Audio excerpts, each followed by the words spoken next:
All right, good evening, everyone, and welcome to tonight's Fiveable study session for AP Euro. And we're going to be focusing on the Cold War. Now, remember that we're getting close to the exam and people are studying different things. There may be still some people on World War II, maybe some people on other stuff. Feel free to ask any question you want, especially as we're getting closer to the exam. This gets less and less predictable, okay? So as far as that goes, ask your questions, get those in, and we'll get started with this, and it's going to be awesome. Yes, stay hydrated, kids. Good to see you again, Jillian. And also remember, everybody, that while these weekly sessions are absolutely free, you might want to think about subscribing to Fiveable Plus. Fiveable Plus is, of course, a premium service that allows you not only to join us during the week, which is for everybody, but also to look at the replays. And remember that there are going to be some cram sessions in the days that are leading to the exam. There are going to be some cram sessions that are going to be some for members only. Okay, so you want to do that. If you're not already on Fiveable Plus, now if your teacher's gotten you on a Fiveable Plus, then great. Okay, or if you've ordered Fiveable Plus, but be sure to go to fiveable.me if you are interested in those additional benefits. All right, 10 questions were kind of light. Oh my goodness! Oh my goodness! We are missing some of our VIPs today, but we've still got we've still got some of y'all here. But Emily is not with us. I'm a little bit nervous right now. All right. So as far as that goes, ladies and gentlemen, so let's go ahead and take a look. All right, let's go ahead and take a look. Okay, welcome, Emma. All right, welcome. Okay, so as far as that goes, let's go ahead and talk about the Marshall Plan. Okay, now the thing is, the Marshall Plan, what we want to talk about here is, remember, after World War II, then we start to get into the Cold War era. And what happens here now, for example, we probably need to we need to see a few things. We need to lay a little bit of groundwork before we go into any of this. Okay, so let's go ahead and take a look at some things here. Now, first of all, we want to look at the Eastern Bloc. Okay, so when we look at the Eastern Bloc, this is, these are countries in Eastern Europe that were not part of the Soviet Union. Okay, that's what you want to understand, that these countries were not part of the Soviet Union. That you see that there are, of course, Belarus, Ukraine, Estonia, Latvia, Lithuania. These were part of the Soviet Union.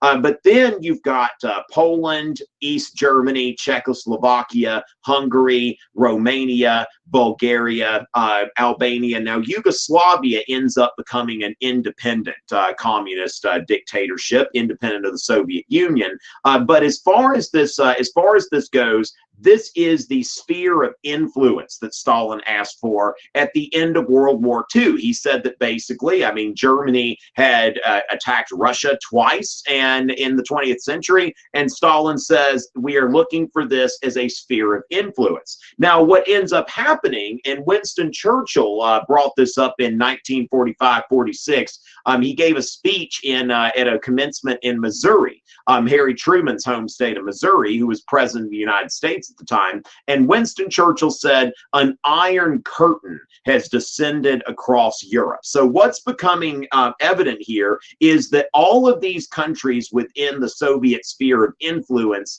that there are puppet governments being installed that are sympathetic to the Soviet Union. And so as far as that goes, that Stalin is not allowing free governments to function in these areas. And so the policy, what is the fear that a lot of people have, is that we are going to be in a situation where perhaps there's going to be Soviet aggression, that perhaps the Soviets are not going to be content with Eastern Europe, that, you could see here, they could very easily move into Austria, Germany, West Germany, Italy. And this is something that's, that's got a lot of people wondering.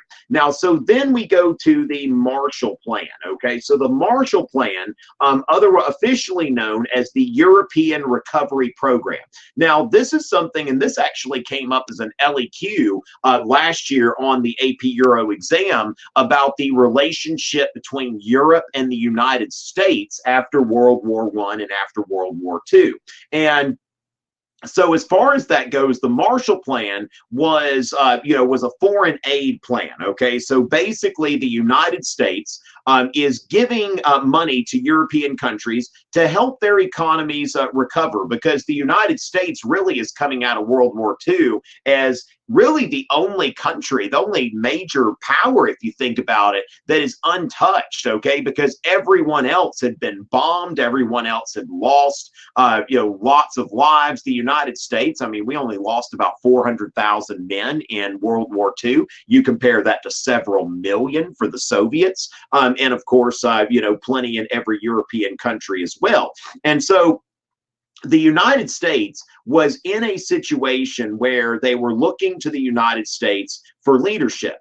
And the Marshall Plan is really about, giving money to these countries to rebuild in hopes that they're not going to fall to communism. Now, France, for example, had a very viable communist party. A lot of the people in the French resistance were communists. After the war, there were a lot of communists in France, and people were afraid that communism could spread into Europe. So this containment policy is what the Marshall Plan is promoting. And this is kind of the good cop side, that we're throwing money at all of these European countries from the United States. And really, this is only about 100 billion in 2018 US dollars. Now, only 100 billion, but in terms of government investment, it's really not that much. Like, there were some people who were skeptical in the United States about the Marshall Plan, and Marshall was like, look, compared to what it was costing us to be at war, this is really very, very little. And the United States government thought that this was a worthwhile investment, because if the European countries, Western and Central European countries, could rebuild,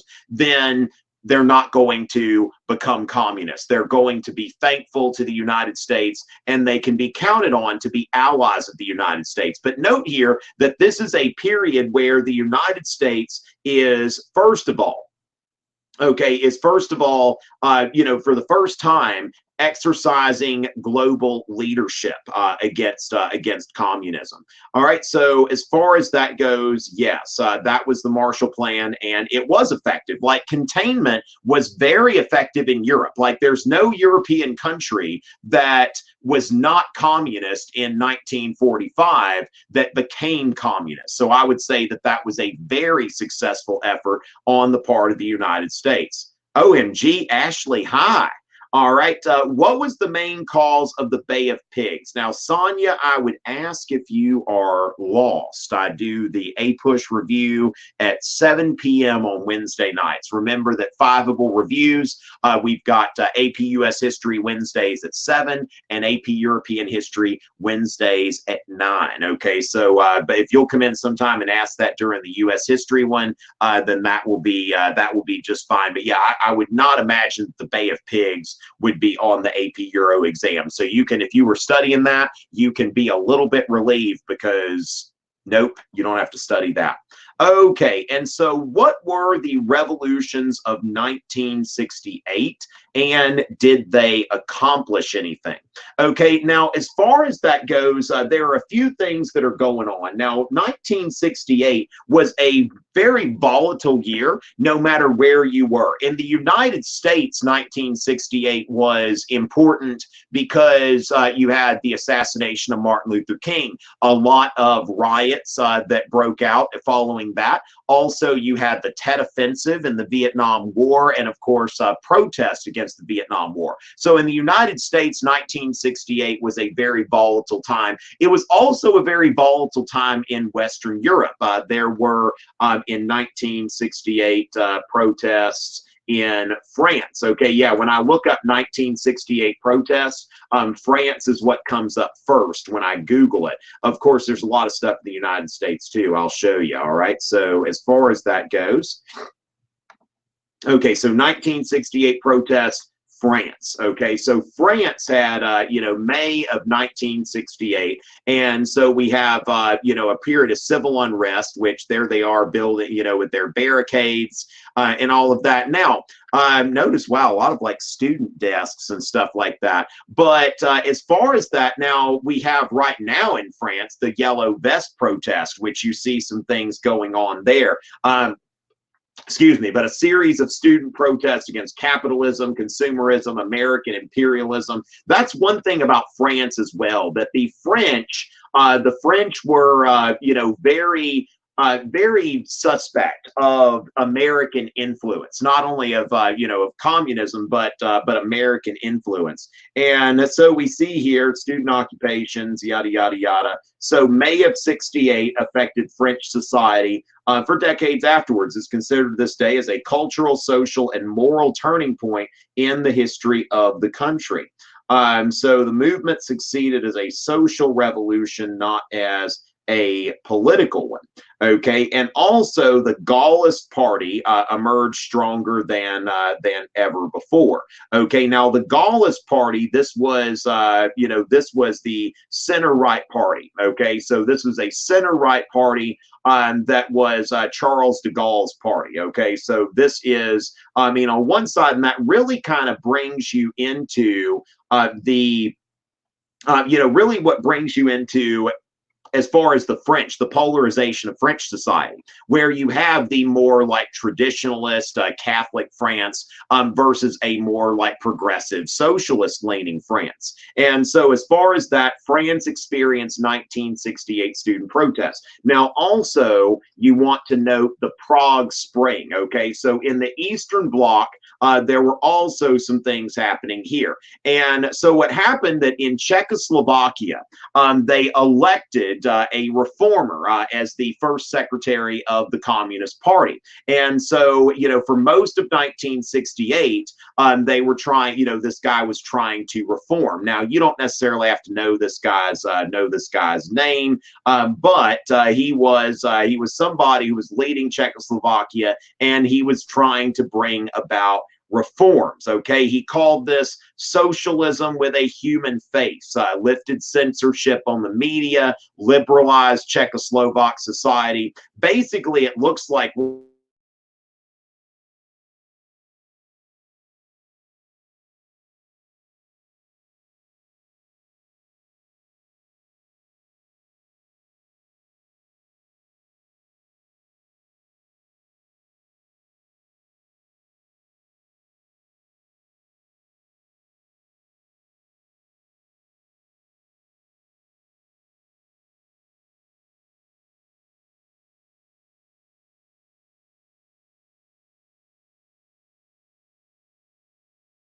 Czechoslovakia. All right, so anyway, now that's something that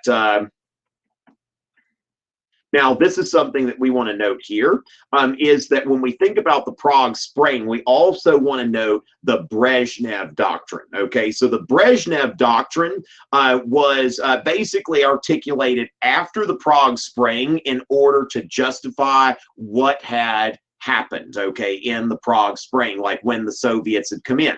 And so basically the Brezhnev Doctrine reads, when forces that are hostile to socialism try to turn the development of some socialist country toward capitalism, it becomes not only a problem of the country concerned, but a common problem and concern of all socialist countries. So if you think like that the Western strategy here is to contain communism, to keep communism from spreading, that the Soviet Union is determined to make sure that communism does not, that a country in the communist bloc doesn't cease to be communist. Okay, and so as far as that goes, that's something that we see here, that the Soviets, now it's not until Gorbachev that the Brezhnev Doctrine is lifted. Okay, it's not until Gorbachev that the Brezhnev Doctrine is lifted, that he says that we're not going to do that. And then, of course, that's what leads to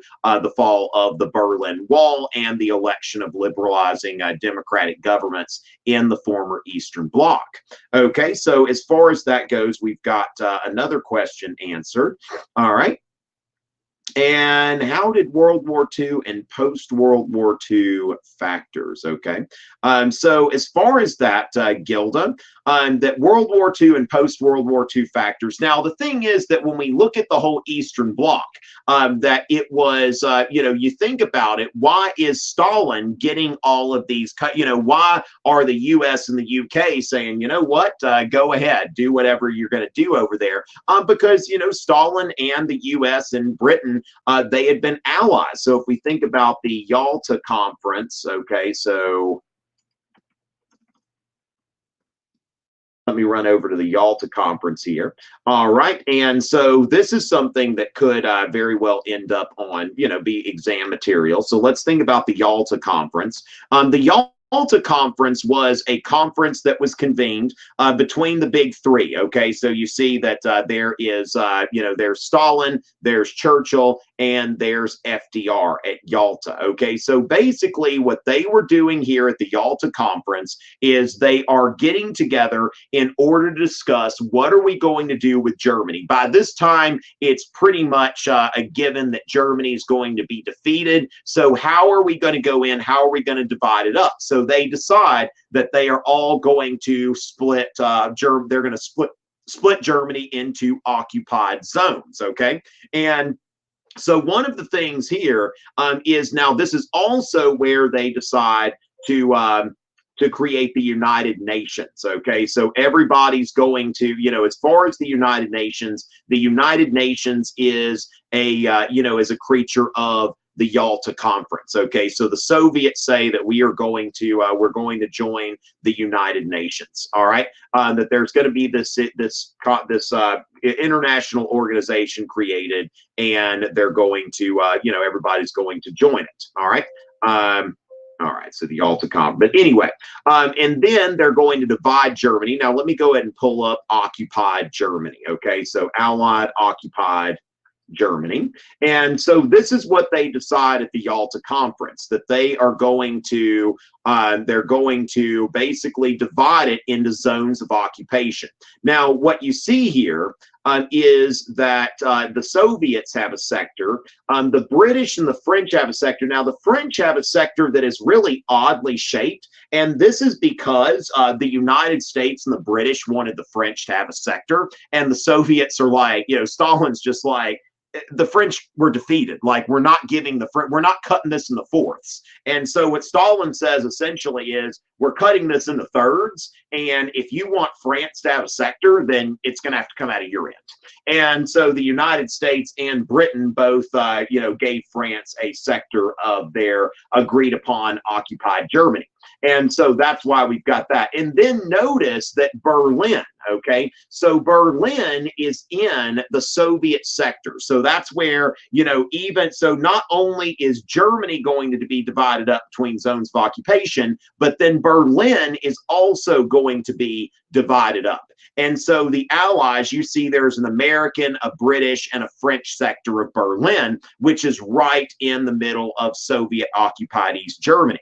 And that's where you get the, the Berlin blockade. Okay, so Wikipedia's just got great maps. Again, there's nothing wrong with Wikipedia, ladies and gentlemen. It's really, the thing is that it's vetted by scholars. It has great maps. And so what happens here is Stalin in 1948 decides that he's going to put a blockade on, things that are coming in. Okay, so basically there was a rail line going to West Berlin, and Stalin decides he's going to cut it off. Now, what Stalin's trying to do here is he's trying to get the Western Allies to just cede West Berlin, okay, because that was part of the World War II agreement. So when we think about World War II affecting this, that the zones of occupied Germany are very much affected by this. And so what happens is the Berlin airlift, and for about 11 months, the Allies supplied West Germany, like everything from,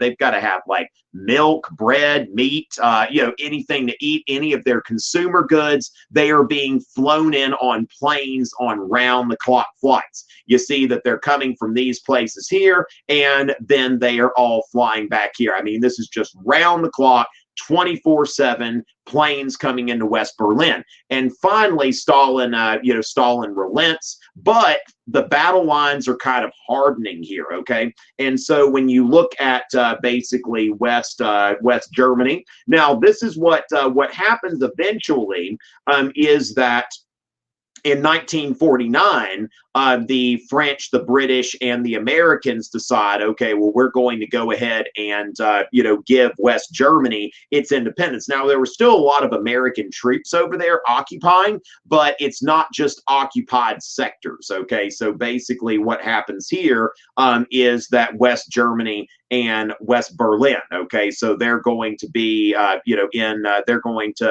basically, you've got two countries here, and eventually East Germany, okay? So East Germany is eventually created as well, okay? So that's, again, in 1949.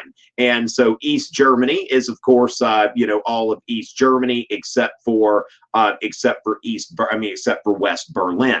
All right, and so with that, that's how World War II is affecting this, because of occupied Germany. And you think of the Berlin Wall, that was, during Khrushchev's tenure. In the early 1960s, the Soviets put a wall around West Berlin so that people couldn't cross over between East and West Berlin. That it was, throughout the 1950s, it was just, you could just walk across these sectors, and it wasn't that hard to go from East to West Berlin, which of course resulted in people going into West Berlin and then just kind of disappearing into democracy. And so with that, that would be how World War II and the post-World War II settlements, okay?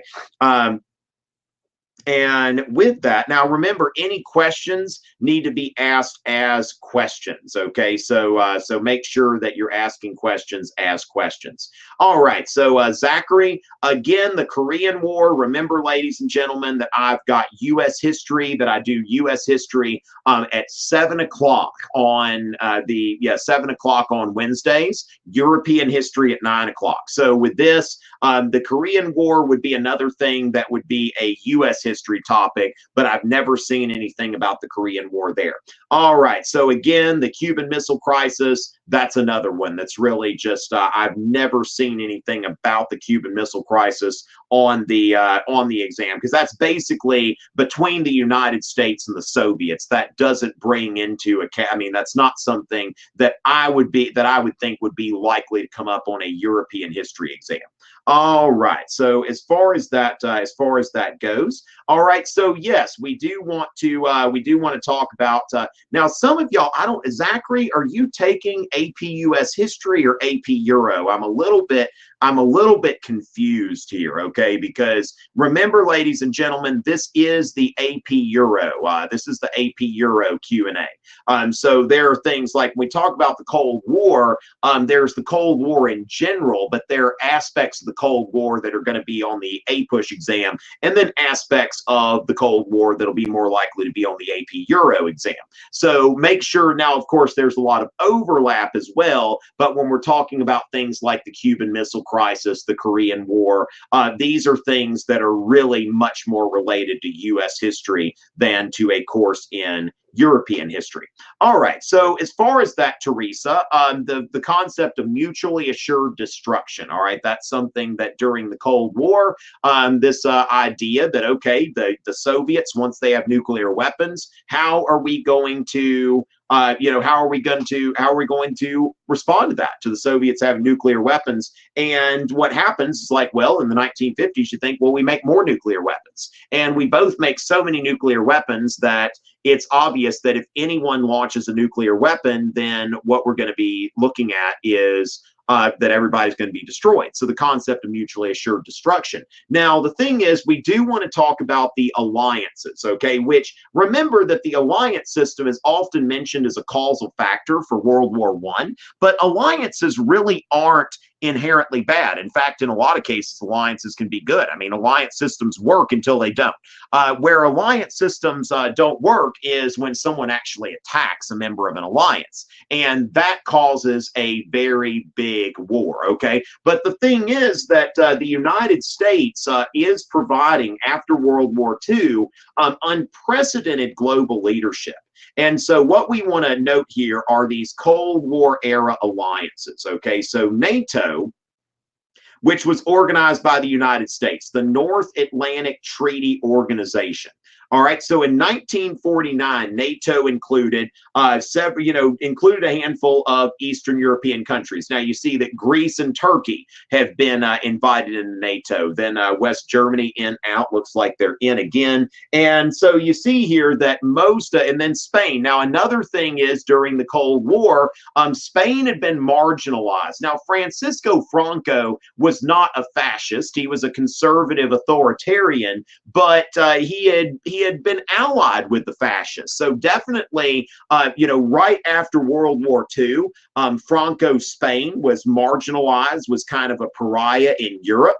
But since Franco was anti-communist, this is something that once the Cold War is heating up, then people were more, European countries were, a bit less cold to Franco, because if we're allies against communism, then there you go. So you can see here, if you look at Spain, so we see, West Germany. I don't know why they're out in like that. I don't know if that's a mistake. But yeah, so finally you see 1982 that Spain is allowed into, into NATO. And so that's something. Now that might have been at the end of Franco's dictatorship. Let me see that. Okay, so yeah, he was okay. So Franco, Spain was never allowed into NATO. It looks like, wow. So let's see. It was regime. So let's see. So Spain joined the United Nations in 1955. During the Cold War, Franco was one of the world's foremost anti-communist figures. His regime His regime was assisted by the West and was asked to join NATO. So it looks like that it was something that. Okay, so that's something there. Okay, so actually, they were invited to join NATO before they actually did. So Franco never actually joined NATO, but you can see that Franco of Spain got a good deal of acceptance because of his firmly anti-communist stances. And so as far as that goes, then let's just take a look here. So that's NATO. Now, of course, after the fall of the Soviet Union, we've seen the expansion of NATO, where you see a lot of Eastern Bloc countries. Pretty much every country that was part of the Eastern Bloc is today part of NATO. And then even Estonia, Latvia, and Lithuania, which had been part of the Soviet Union, were brought into NATO. And then, so NATO was 1949. So this is something that happens in the midst of the Berlin blockade. All right, so Stalin's Berlin blockade is basically hardening the lines between the Western powers and the Soviet world. Okay, so as far as that, the Warsaw Pact. Okay, so the Warsaw Pact was a response to NATO, and this was formed in 1955. Now, the United Nations is an international organization. NATO, the North Atlantic Treaty Organization, is a mutual defense pact. It is a military alliance. An attack on any one NATO member is an attack on all NATO members. Okay, so to attack Latvia, for example, that is an attack on the United States. And so the Warsaw Pact was formed in order to counter NATO and just to send another message out there. So this is a good map here of the Cold War era alliances. Okay, now maybe that other let's see. So NATO members by year. I'm just kind of curious about this. All right. So yeah, Spain, it says 1982. Okay. So in the order joining NATO. So Spain and so I don't know, whoever did this map might have been a little bit confused. Okay. But we see here that, you see NATO and of course the Warsaw Pact here. All right.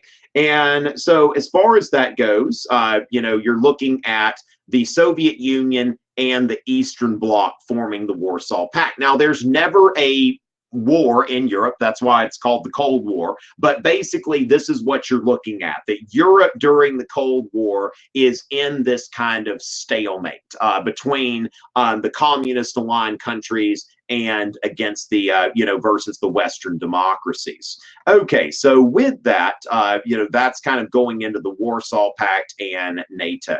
All right, so then, can we review the reforms implemented by Gorbachev? Okay, yes, definitely, and this is very good AP Euro stuff. Okay, so when we're thinking about, these reforms that are led by Gorbachev. Let me think about where I was talking about this recently.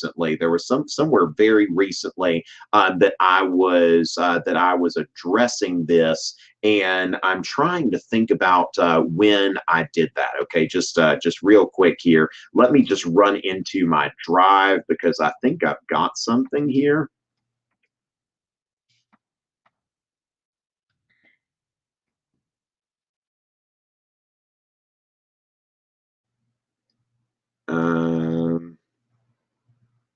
Okay, yes. Let me see what I was doing here.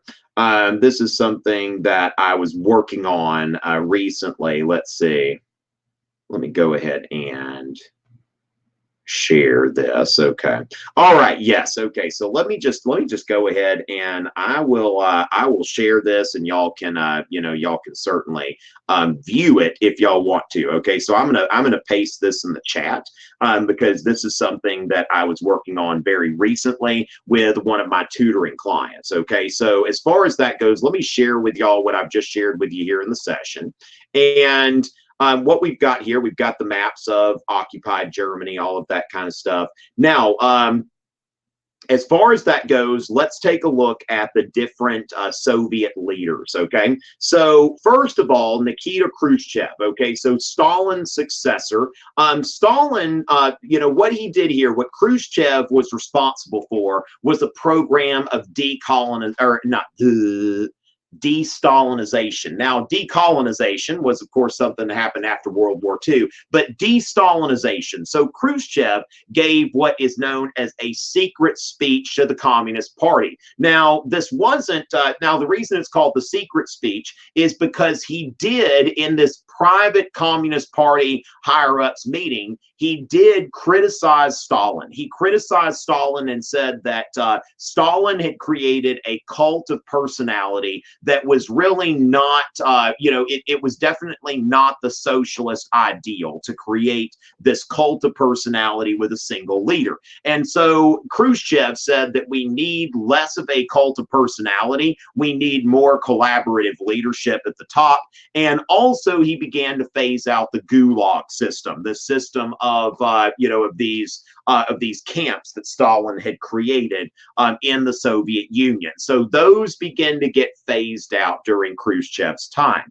And also Khrushchev was a fan of, he was a proponent of what he called peaceful coexistence with Western democracies. So the previous kind of look, now remember that Lenin was about like advocating the overthrow of all Western, of all of the capitalist countries. And the reason for that is he believed that capitalism would be a threat to the survival of socialism. Now, Stalin did what was called, socialism in one country. That Stalin made it the policy of the Soviet Union no longer to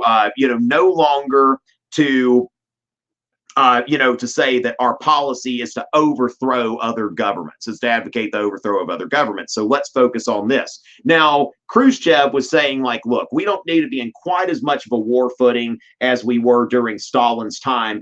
He believed that capitalism will eventually collapse under its own weight. And so therefore, the Soviet Union doesn't really need to do anything proactively to try to combat capitalism, okay? Because it's just something that is going to happen. And so there were times when he was prone to bombastic rhetoric. One of his most famous quotes was, "We will bury you." Now, that makes you instantly kind of have this idea of like a nuclear war or something like that.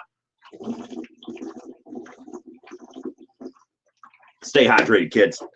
And so with that, he's saying economically, okay, that the Soviet Union will bury the West economically. Now, also, there was one time where he like took off his shoe, I believe at the United Nations, and started beating it against the podium. And so he was very prone to like that kind of bombastic rhetoric. Now, his regime put down the Hungarian revolt. Now, I'd mentioned the Prague Spring already, but in 1956, there was the Hungarian revolt as well. So then now, of course, there is a question about Sputnik, and I think that I can actually answer two questions at once. Okay, so let me take a look here, because I think that, well, I thought that there was a question about Sputnik. Was I wrong here? Let's see. Okay, I could have sworn I saw something about Sputnik. But anyway, let's just go ahead and keep going through here, okay? And so Sputnik, now this was something that was a big scare to the United States, because the Soviets were the first to put a man in space to orbit the Earth, and also the first to, excuse me, well, maybe not orbit. It was the first to, but anyway, they put the first man in space, okay? Now, then in 1957, the Soviets launched Sputnik, which was the first satellite. And so the Soviets were winning the space race, and also the Berlin Wall was built during Khrushchev's tenure. And so as far as the Berlin Wall, somebody was asking about the Berlin Wall, so we'll start answering that. And so with that, the Berlin Wall was something that was necessary, because before it was built, what you were looking at was that people could just walk across. And once somebody got into the American sector or the British sector or the French sector, then we're thinking in terms of that. Yeah, Sputnik, I guess, would be relevant to AP Euro, because that is dealing with Soviet technology and stuff like that. So yeah, that would have been perfectly relevant. But the Berlin Wall was necessary. It was also very effective, okay? That it was one of those things that, I mean, when you look at the Berlin Wall on one side, it is really, now I was in Berlin over the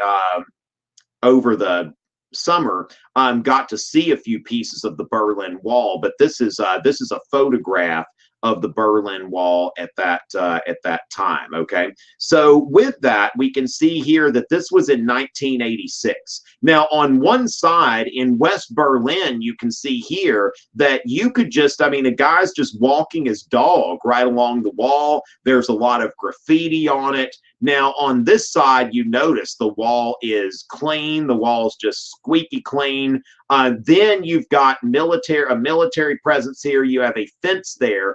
So if you were trying to get over the wall, and some people did, and they were killed for it, you had to jump over this fence and run across this and climb over the wall. And that was a very difficult thing to do, okay? And not a lot of people, I mean, I don't know if anybody did, got over it successfully. Did anyone successfully scale the Berlin Wall?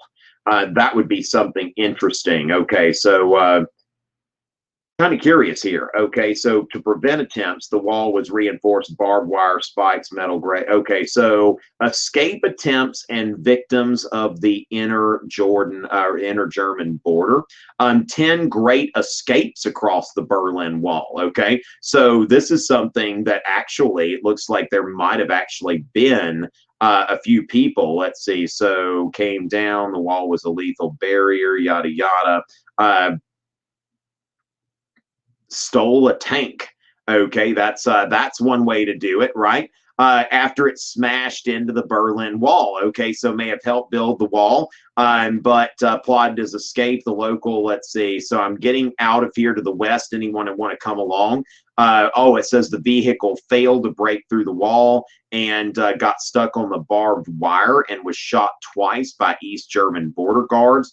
Eventually, West Germans who had been drinking in a nearby bar came to his aid and helped him down from the barbed wire. Okay, so the thing is that there were a few people who got through. Those are some interesting escapes, but for the most part, for most people, it was a pretty impenetrable barrier, and I would say that it was effective for doing what it was, that it was designed to do. So as far as that goes, the Berlin Wall, I would say, was effective. Okay, this is interesting because I can do a few of these at once. Okay, so looking at these, going to Gorbachev. Okay, so I just wanted to go ahead and take you through all of the Soviet premiers because I think that that's a good thing to do here. Now, Leonid Brezhnev. Okay, so Brezhnev is between Khrushchev and Gorbachev, and Brezhnev, now his tenure was marked by economic stagnation, but that's pretty much going on in the West as well. The 1970s weren't a very good time for the global economy in general. Now, we've mentioned already the Prague Spring, so that the main thing you want to know about Brezhnev is the Brezhnev Doctrine, okay? That if any Eastern Bloc countries try to assert their independence, try to liberalize, try to have reforms for democracy and openness, that's going to become a matter of concern to all socialist countries. And that was, of course, a justification of the Soviet intervention in the Prague Spring. Okay, so as far as that goes, and let me go ahead and select every question that mentions Glasnost and Perestroika. Okay, so we've got something here. All right, so now let's go into Gorbachev's reforms. Okay, now Gorbachev, when he came to power, that he saw how weak the system was. Okay, everything was operating in secret, and the way Gorbachev could see it when he got to the top was the system was about to collapse on itself. That Gorbachev was trying to save it. Now, it's the type of thing that when he was on his way up, he was in the upper ranks of the Communist Party, and he still wasn't allowed to see the budget. Now, by comparison, if you wanted to see the United States budget, you could see it. It's posted.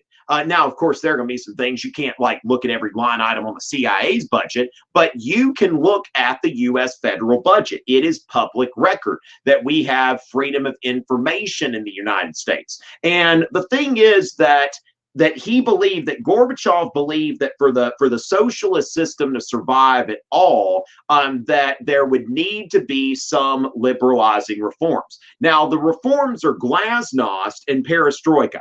Now, Glasnost means openness. Now, when I think Glasnost, I think Glasnost, okay? Glasnost. So that's where, when you look through glass, you can see it. And so basically that he encouraged open discussion and he encouraged criticism of the government because he felt like that there was a weakness. I mean, think about this. Any of you who are athletes or all of you here are studying for the AP exam, if your teacher just told you every time you wrote a DBQ or an LEQ, this looks great, there's nothing wrong with this, you would never improve. And so Gorbachev is trying to say that, look, I want people to criticize the system because when they criticize the system, then maybe we can see solutions. Now, the thing is, though, once this system was opened up to criticism, then the floodgates opened and it was really a lot more than it could handle. Now, then there was Perestroika. Now, the thing is, that's restructuring. And when you think about this,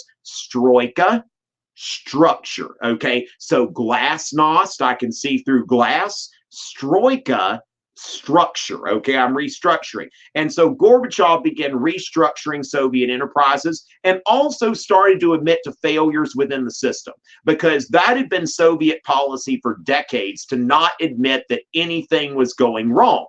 And so Gorbachev believed that these were going to save the system, but at the same time, it really accelerated the collapse of the Soviet Union.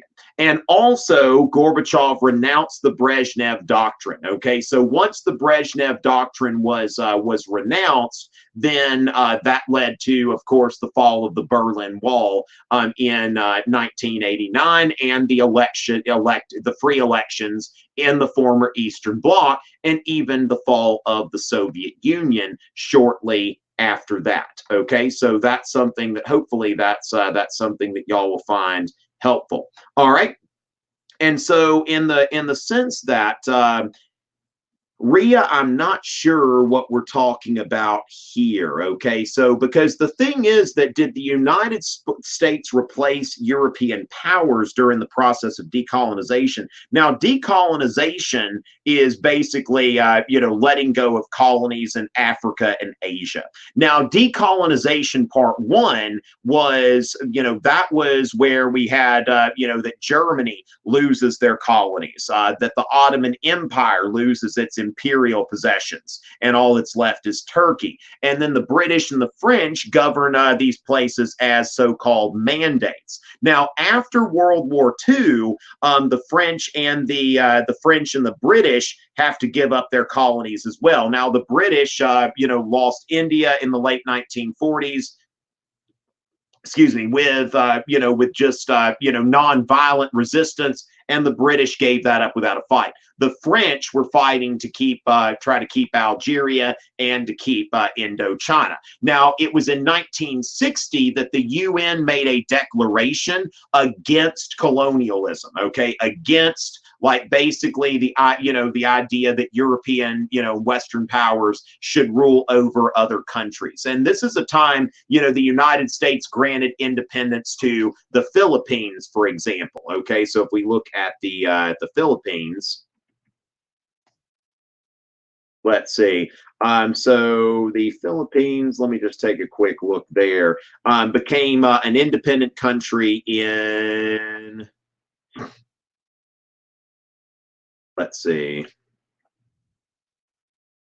Okay, 1946. Okay, so the United States granted independence to the Philippines in 1946. So I would say that the United States didn't replace European powers. The United States is actually participating in decolonization. So I think that's what we want to note here, that the United States, as well as European powers, are giving up these colonies that they had ruled before World War II.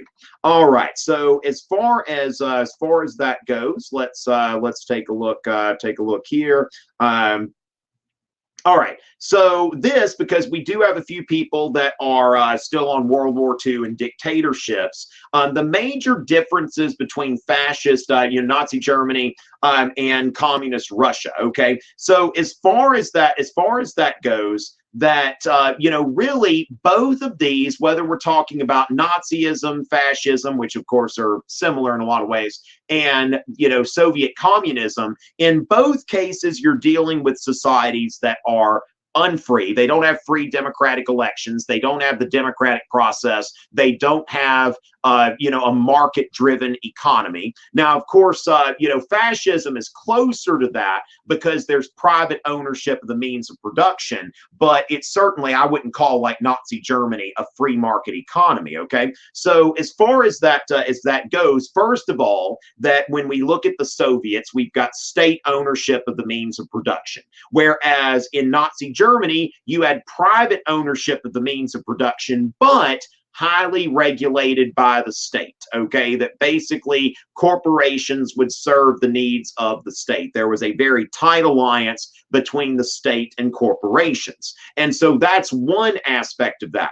Now, another thing is that when you look at fascism and Nazism, there is a social hierarchy, okay, that some people are superior to others as far as, ethnicities and stuff like that. Whereas for the Soviets, now, of course, they had a bureaucratic elite, but there was none of that, none of that racial theory. Now, of course, that wasn't really possible in the Soviet Union because the Soviet Union had a lot of different races, and that really just wouldn't have worked. But when it comes down to it, we think about like right-wing socialism versus left-wing socialism. That right-wing is really, when somebody says, that I'm right-wing, there is a tolerance for some sort of social hierarchy or inequalities. Whereas somebody who is left-wing, they aren't, they're saying that we need to get rid of inequality. Somebody who's right-wing says that a certain amount of inequality is natural.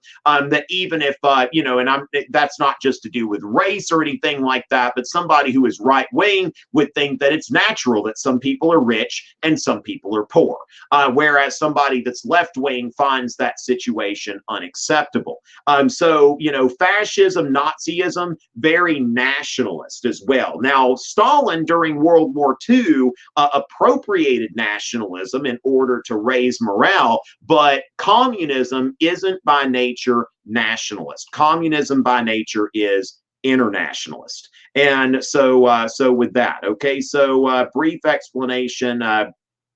Yeah, Vietnam and Korean wars, not so much. Okay, if we're thinking about AP European history, not so much.